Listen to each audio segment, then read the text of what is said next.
بسم اللہ الرحمن الرحیم۔ آج کی ہماری گفتگو کا عنوان ہے جہاد اور دہشت گردی۔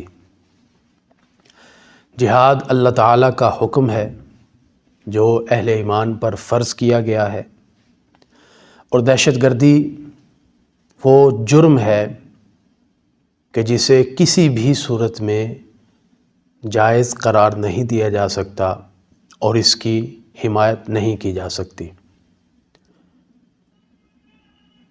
ایک طرف جہاد کا نقطہ نظر دیکھا جائے، اگر جہاد کا معنی و مفہوم دیکھا جائے اور جہاد کا کرائٹیریا دیکھا جائے تو اس کا ایک مقصد مظلوموں کی حفاظت، ظالموں سے ان کا تحفظ کرنا ہے، جبکہ دہشت گردی میں لوگوں کے اوپر ظلم کیا جاتا ہے اور بے گناہ افراد کی جانیں ضائع کی جاتی ہیں۔ تو کسی بھی طرح سے جہاد اور دہشت گردی کو ایک نہیں کہا جا سکتا۔ عالمی سطح پر اس وقت جو اسلام اور اہل اسلام کو مسائل درپیش ہیں، ان میں سے ایک پروپیگنڈا یہ ہے کہ جہاد کو دہشت گردی کے ساتھ تعبیر کر کے لوگوں کے سامنے جہاد کا ایک غلط تاثر پیش کر کے اسلام کو دہشت گرد مذہب قرار دینے کی سازشیں کی جا رہی ہیں، اور بدقسمتی سے کچھ مذہب بیزار اور لبرل قسم کے افراد مغرب کے اس ایجنڈے کو تقویت دے رہے ہیں اور لوگوں کی نظروں میں اسلام کو دہشت گرد مذہب اور یورپ کو ایک مہذب معاشرے کی صورت میں پیش کرتے ہیں، اور اس کا تقابل کر کے لوگوں کو گمراہ کرنے کی کوشش کرتے ہیں۔ سب سے پہلے ہم جہاد کے متعلق قرآن پاک سے رہنمائی حاصل کرتے ہیں کہ جہاد کیا ہے اور قرآن پاک میں اللہ تعالیٰ نے اس کے متعلق کیا احکام ارشاد فرمائے ہیں۔ سورہ بقرہ میں اللہ تعالیٰ ارشاد فرماتا ہے، کتب علیکم القتال، تم پر جہاد فرض کیا گیا ہے۔ یہاں پر اہل ایمان سے خطاب کرتے ہوئے رب تعالیٰ فرماتا ہے کہ تمہارے اوپر جہاد کرنا، قتال کرنا یہ فرض کیا گیا ہے۔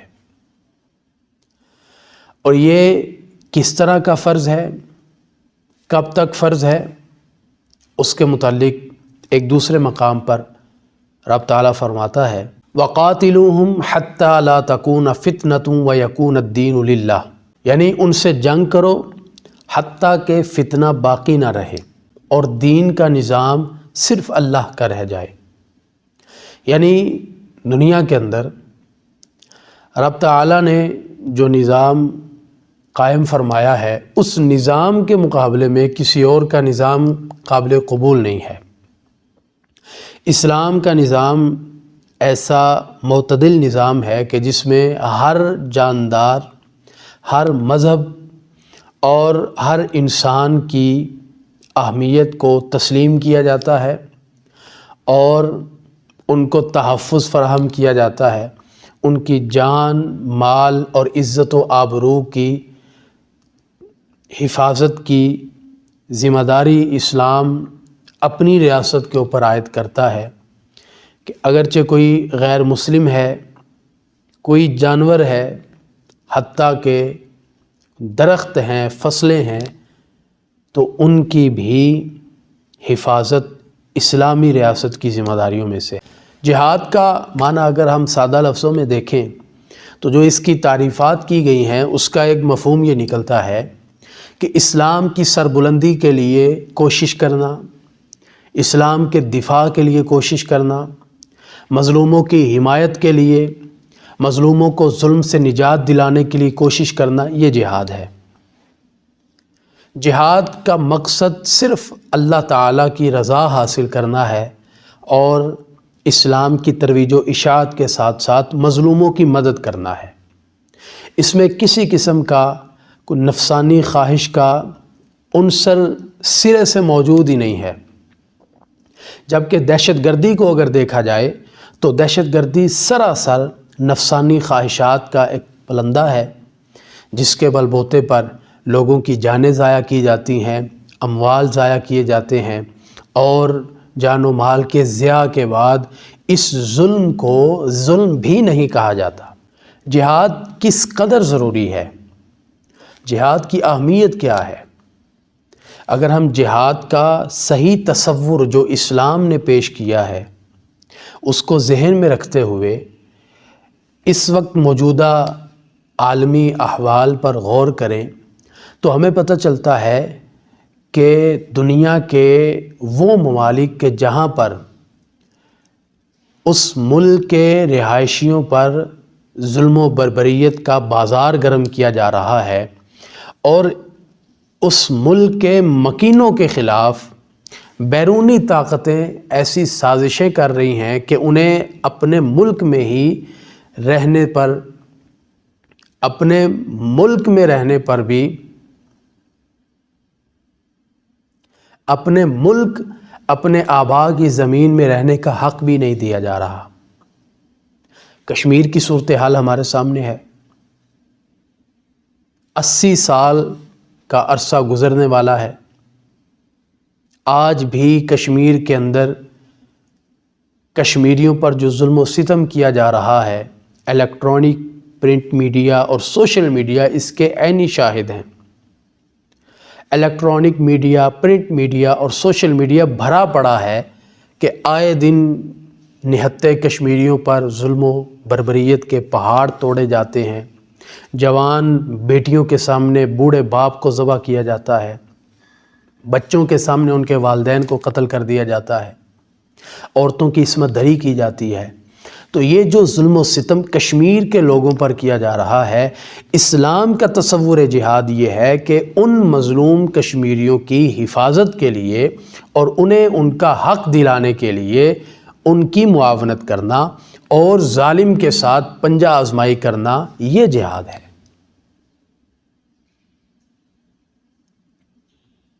فلسطین کے اندر جو ظلم و ستم کیا جا رہا ہے، فلسطین کے مسلمان جو غزہ کے رہائشی ہیں، جن کے آباء و اجداد اسی غزہ میں رہنے والے ہیں، انہیں ان کے آباء و اجداد کی زمینوں سے بے دخل کرنے کے لیے ایڑی چوٹی کا زور لگایا جا رہا ہے۔ اسرائیل اپنا پورا زور اس پہ لگا رہا ہے کہ فلسطینیوں کو یہاں سے نکالا جائے، یہاں پر ہماری حکومت قائم ہو، فلسطینی دب جائیں، وہ سرزمین جو فلسطینیوں کی ملکیت ہے اس پر ہمارا قبضہ ہو جائے، اور اس ظلم کے خلاف کوئی آواز اٹھانے والا بھی نہ ہو۔ بیت المقدس جو مسلمانوں کا قبلہ اول ہے، جس کے ساتھ لاکھوں فلسطینیوں کے جذبات جڑے ہوئے ہیں، اس بیت المقدس کو ختم کر کے وہاں پہ اپنا ٹیمپل تعمیر کرنے کے لیے اسرائیل سازشوں پہ سازشیں کر رہا ہے۔ ہزاروں کی تعداد میں کم سن بچے شہید کیے جا چکے ہیں، لاکھوں کی تعداد میں لوگ وہاں پر متاثر ہیں۔ اس قدر ظلم کیا جا رہا ہے کہ وہ ہاسپٹل جہاں پر زخمی علاج کے لیے پہنچتے ہیں، ان ہسپتالوں پر بمباری کی جاتی ہے، اور علاج کرنے والے، پھر وہاں پر صحافتی کردار ادا کرنے والے وہ افراد کہ جنہیں عالمی سطح پر جنگ کے ماحول میں بھی تحفظ فراہم کیا جاتا ہے، اسرائیل ان لوگوں کے اوپر بھی ظلم ڈھاتا ہے۔ اور اس سارے سینیریو میں تقاضا یہ کیا جاتا ہے کہ جو کچھ بھی وہاں پہ کیا جا رہا ہے بس آپ خاموش رہیں، آپ آنکھیں بند کر لیں، اسرائیل جو کرتا ہے اسے کرنے دیں۔ اگر آپ ان کے خلاف بات کریں گے تو آپ کو دہشت گرد کہا جائے گا، اگر آپ فلسطینیوں کے حق میں بات کریں گے تو آپ دہشت گرد گردانے جائیں گے، آپ اگر اسرائیل کے خلاف بات کریں گے، اس کے مظالم کے خلاف آواز اٹھائیں گے تو آپ کو دہشت گرد کہا جائے گا۔ یہ مغرب کا منافقانہ رویہ ہے۔ ایک طرف وہ فریڈم آف سپیچ کے نعرے لگاتا ہے، ایک طرف وہ فریڈم آف ایکسپریشن کے نعرے لگاتا ہے، اور دوسری طرف جب کوئی ان کے مظالم کے خلاف اپنے ایکسپریشن ظاہر کرتا ہے، اپنی سپیچ کے ذریعے ان کے ظلم کو وہ لوگوں کے سامنے ننگا کرنے کی کوشش کرتا ہے تو اسے دہشت گرد ڈکلیئر کر دیا جاتا ہے۔ اس کے خلاف عالمی سطح پر سازشیں کر کے اسے لوگوں کی نظروں میں متنازع بنا دیا جاتا ہے۔ آپ خود فیصلہ کیجئے، کیا نہتے لوگوں پر باہر سے آنے والی بیرونی طاقتیں ظلم کر کے ان کے نوجوان بچوں کو، ان کے کم سن بچوں کو، ان کی عورتوں کو، ان کے بزرگوں کو بلا تفریق فلسطین کے مکینوں کو جو شہید کر رہے ہیں، کیا وہ دہشت گرد ہیں یا ان مظلوموں کے حق میں جو آواز اٹھاتے ہیں وہ دہشت گرد ہیں؟ یہاں پر اگر اسلام کا تصور جہاد سامنے رکھا جائے تو ہمیں پتہ چلتا ہے کہ اسلام تو مظلوموں کے حق میں آواز اٹھانے کی بات کرتا ہے۔ اسلام تو یہ کہتا ہے کہ ان مظلوموں کی مدد کرو جس طرح کر سکتے ہو، اپنے مال کے ذریعے کرو، اپنی جان کے ذریعے کرو، اگر تمہیں اللہ نے طاقت دی ہے تو اسلحہ اٹھا کر ان کے حق میں کھڑے ہو جاؤ۔ مظلوموں کی مدد کرنا جہاد ہے۔ وہ مغرب کے جو ظلم کی حمایت کرتا ہے، جو لاکھوں افراد کی شہادتوں پر بھی خاموش تماشائی ہے، وہ مغرب مہذب ہے، وہ معاشرہ مہذب کہلاتا ہے۔ اس معاشرے کی تلقین آج لبرلزم کے حمایتی پاکستان میں کر رہے ہیں، اور جو ان مظلوموں کے حق میں آواز اٹھاتے ہیں انہیں دہشت گرد کہا جاتا ہے۔ یہاں پر آپ جہاد اور دہشت گردی کا فرق ملحوظ خاطر رکھیں۔ آپ اپنے ایمان سے فیصلہ کریں کہ جہاد کیا ہے اور دہشت گردی کیا ہے۔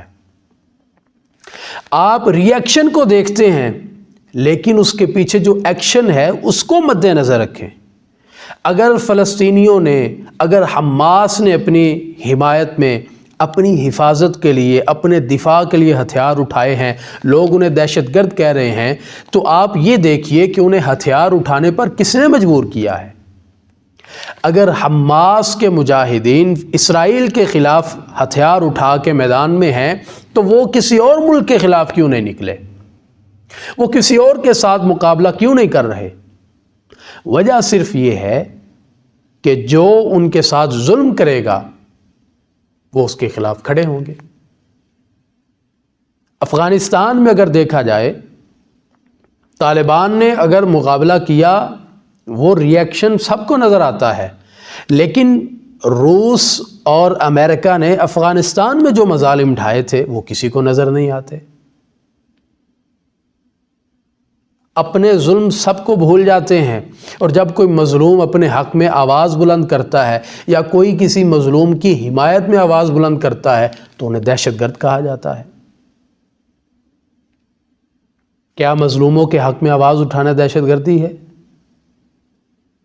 کیا اپنے حقوق کے لیے آواز بلند کرنا دہشت گردی ہے؟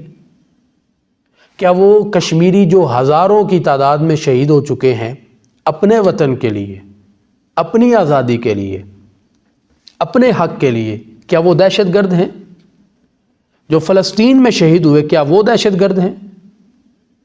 جو بوسنیا میں، چیچنیا میں، شام کے اندر، عراق کے اندر شہید ہوئے، وہ نہتے لوگ دہشت گرد تھے، یا پوری دنیا کے اندر ان درجنوں ممالک کے اندر ظلم و بربریت کا بازار گرم کرنے والے اور پس پشت ان کی حمایت کرنے والے، انہیں اسلحہ فراہم کرنے والے اور ان کی ٹیکنالوجی کے ذریعے مدد کرنے والے، یہ دہشت گرد ہیں؟ اگر آپ ان ممالک کے اوپر ہونے والے مظالم کا پس منظر دیکھیں تو ان کے پیچھے آپ کو جو مختلف لابیاں ہیں وہ اکٹھی نظر آئیں گی اور ان کے تانے بانے آپس میں ملتے ہوئے نظر آئیں گے۔ اسلام کو بدنام کرنے کے لیے ایک اور شوشہ چھوڑا جاتا ہے کہ اسلام بڑا سخت مذہب ہے، اسلام دہشت گردی کی حمایت کرتا ہے، اسلام بڑے سخت قوانین کی بات کرتا ہے۔ دوسری طرف جو یورپ ہے وہ بڑا مہذب معاشرہ ہے، وہ ایک ترقی یافتہ معاشرہ ہے جو ترقی کی دوڑ میں آگے جا رہا ہے اور ہم ان سے پیچھے رہ گئے ہیں۔ آپ خود فیصلہ کیجئے، پہلی جنگ عظیم کس نے لڑی تھی؟ دوسری جنگ عظیم کس نے لڑی تھی؟ ان جنگوں کے اندر جو لاکھوں لوگ مارے گئے تھے وہ کس نے مارے تھے؟ کیا وہ مسلمانوں نے مارے تھے؟ کیا وہ اسلام کا نام لینے والوں نے مارے تھے؟ کیا وہ جہاد کے نام پر مارے گئے تھے؟ پہلی اور دوسری جنگ عظیم میں لاکھوں لوگوں کو قتل کرنے والے وہ مہذب ہیں اور مظلوموں کے حق میں آواز اٹھانے والے دہشت گرد ہیں۔ جاپان کے اوپر ایٹم بم کس نے گرایا تھا؟ پوری دنیا کو تباہ کرنے کے لیے اسلحہ کن کے پاس موجود ہے؟ میزائل، ایٹم بم کن کے پاس ہیں؟ اپنے گھر میں تباہی کا مکمل سامان جمع کر کے لوگوں کو تہذیب کا سبق دیا جا رہا ہے، لوگوں کو امن کی باتیں بتائی جا رہی ہیں، لوگوں کو پیس کا درس دیا جا رہا ہے، تو کیا یہ منافقت نہیں؟ اپنے گھر میں تباہی کا پورا سامان موجود ہے، خود ایٹم بم بنا لیا، دوسروں پر پابندی ہے کہ کوئی ایٹم بم نہیں بنا سکے گا کیونکہ اس سے خطرہ بہت ہے، کیونکہ اس سے تباہی بہت پھیلتی ہے۔ بھائی اگر تم اتنے ہی امن کے داعی ہو تو جو تمہارے پاس ایٹم بم موجود ہے، جو تمہارے پاس اسلحہ موجود ہے، جو تمہارے پاس تباہی کا سامان موجود ہے، پہلے اسے ختم کرو۔ وہ سارا کچھ اپنے پاس محفوظ کر کے کس منہ سے تم امن کی بات کرتے ہو؟ تو یہ ایک عالمی پروپیگنڈا ہے کہ اپنے مظالم کو چھپا کر، اپنے کرتوت لوگوں کی نظروں سے اوجھل کر کے دوسروں پر الزام لگا دیے جائیں اور اتنا شور مچایا جائے تاکہ لوگوں کو جھوٹ سچ معلوم ہو جائے۔ ایک بڑی اہم بات ہے کہ جہاد کرنا آخر کس کی ذمہ داری ہے؟ کون کرے گا؟ تو پہلے نمبر پر بات یہ ہے کہ اللہ تعالیٰ نے جہاد اہل ایمان پر فرض کیا ہے۔ پھر ایمان والے اگر طاقت میں ہیں، اگر وہ استطاعت رکھتے ہیں تو وہ میدان میں نکل کر طاقت کے زور پر اللہ کے دین کے لیے بات کریں گے، اللہ کے دین کے لیے جہاد کریں گے، دین اسلام کی سربلندی کی خاطر دشمنان اسلام کے ساتھ مقابلہ کریں گے، اور جہاں بھی کوئی ظلم کرنے والا نظر آئے گا تو اس ظالم کے خلاف جہاد کریں گے۔ لیکن یہ ذمہ داری ریاست اسلامیہ پر عائد ہوتی ہے، اسلامی فوج کے اوپر یہ ذمہ داری عائد ہوتی ہے۔ اسلامی ریاست میں اسلامی فوج کا جو سربراہ ہے، جو سپہ سالار ہے، اس کی ذمہ داری ہے کہ وہ یہ فیصلہ کرے، وہ شریعت مطہرہ سے رہنمائی حاصل کرے۔ اگر اس کے اوپر جہاد فرض ہے، اگر اہل ایمان کے اوپر جہاد فرض ہے اور اقوام عالم کے اوپر ڈھائے جانے والے مظالم یہ مطالبہ کر رہے ہیں کہ ان کی حمایت کی جائے، یہ تقاضا کر رہے ہیں کہ ان کی حمایت کی جائے، ان کی مدد کی جائے، ان کی معاونت کی جائے، تو سپہ سالار کا یہ کام ہے، اس کا یہ منصب ہے کہ وہ ان کی مدد کے لیے میدان میں اترے گا۔ وہ اسلامی فوج جو اسلام کے نام پر تیار ہوئی، جس نے دفاع اسلام کی خاطر قربانیاں دینی ہیں، جس نے ترویج اسلام کی خاطر میدان میں اترنا ہے، وہ فوج میدان میں آئے گی اور دشمنان اسلام کا مقابلہ کرے گی، وہ ظالموں کے خلاف علم جہاد بلند کرے گی۔ اور پوری دنیا میں رہنے والے جو مسلمان ہیں، جو اہل ایمان ہیں، یہ مختلف طبقات اپنی حیثیت کے مطابق اس جہاد کے لیے اپنی اس فوج کا ساتھ دیں گے۔ اگر جان کی ضرورت ہے تو اپنی جانیں پیش کریں گے، مال کی ضرورت ہے تو اپنا مال پیش کریں گے، کسی بھی صورت میں لشکر اسلام کی معاونت کریں گے۔ ہر کسی کو یہ اختیار نہیں ہے، رعایا کو یہ اختیار نہیں دیا گیا کہ جس کا دل چاہے جہاں چاہے اٹھ کے جا کے وہ جہاد شروع کر دے، ایسا نہیں ہوتا۔ ریاست کے اوپر لازم ہے ریاست اسلامیہ جہاد کا حکم دے اور اسلامی لشکر جہاد کے لیے میدان میں اترے، پھر جو رعایا ہے وہ ان کی معاونت کرے۔ ابو داؤد شریف کے اندر حدیث پاک ہے، حضرت انس رضی اللہ تعالیٰ عنہ کہتے ہیں نبی پاک صلی اللہ علیہ وسلم نے ارشاد فرمایا، مشرکوں کے خلاف اپنے مال، اپنی جانوں اور اپنی زبانوں کے ساتھ جہاد کرو۔ یعنی اگر اللہ تعالیٰ نے تمہیں ہمت اور طاقت دی ہے تو تم اپنی جان کے ساتھ ان کے خلاف آ جاؤ، ان کے خلاف علم جہاد بلند کرو، لشکر اسلام کا ساتھ دو۔ اگر اللہ تعالیٰ نے تمہیں مال دیا ہے تو اس اسلامی لشکر کی مالی طور پر معاونت کرو، سپاہیوں کے لیے اسلحہ خریدنے کے لیے، ان کی اشیاء خورد و نوش کے لیے ان کی مالی مدد کرو، تمہارا یہ جہاد ہے۔ اور اگر یہ نہیں کر سکتے تو اپنی زبانوں کے ساتھ ان کے خلاف جہاد کرو، ان کے مظالم کی تردید کرو، ان کے مظالم کی مذمت کرو، اور ظلم کے خلاف بولنا یہ جہاد ہے۔ بخاری مسلم کے اندر حدیث پاک ہے، حضرت خالد رضی اللہ تعالیٰ عنہ کہتے ہیں نبی پاک صلی اللہ علیہ وسلم نے ارشاد فرمایا، اس نے اللہ کی راہ میں جہاد کے لیے جانے والے کی تیاری کرائی، اس نے بھی جہاد کیا، اور جو مجاہد گھر والوں کے پاس نگرانی کے لیے ٹھہرا، اس نے بھی جہاد کیا۔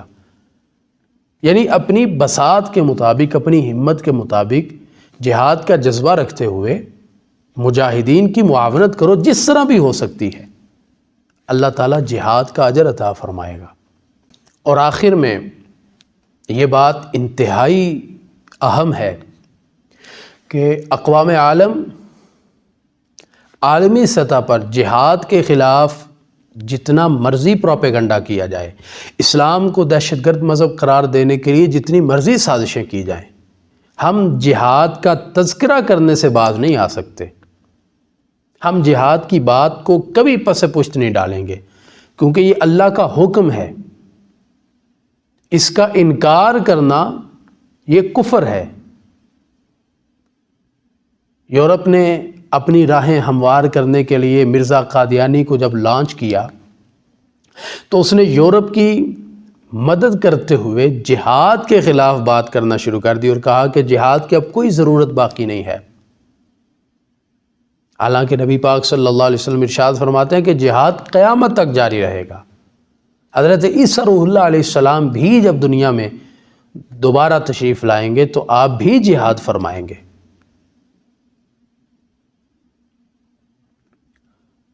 تو یہ جو تاثر دیا جا رہا ہے اور یہ جو عوام کے ذہنوں کے اندر بات راسخ کرنے کی کوشش کی جا رہی ہے کہ جہاد کی اب ضرورت نہیں رہی، جہاد اب باقی نہیں ہے، اب جہاد کیا نہیں جا سکتا، اب ہم اس پوزیشن میں نہیں ہیں۔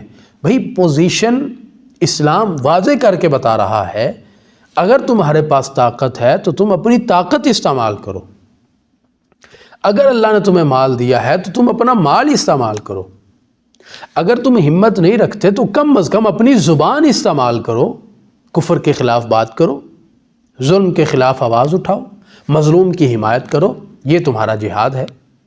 جہاد اور دہشت گردی کو اگر اس تناظر میں ہم دیکھیں تو حقیقت کھل کر سامنے آ جاتی ہے کہ جہاد کیا ہے اور دہشت گردی کیا ہے، اور ان دونوں کا آپس میں کوئی میل ہی نہیں ہے، ان دونوں کا آپس میں کوئی ربط ہی نہیں ہے۔ وہاں اللہ تعالیٰ کی رضا اور خوشنودی مقصد ہے، یہاں پر نفسانی خواہشات غالب ہے۔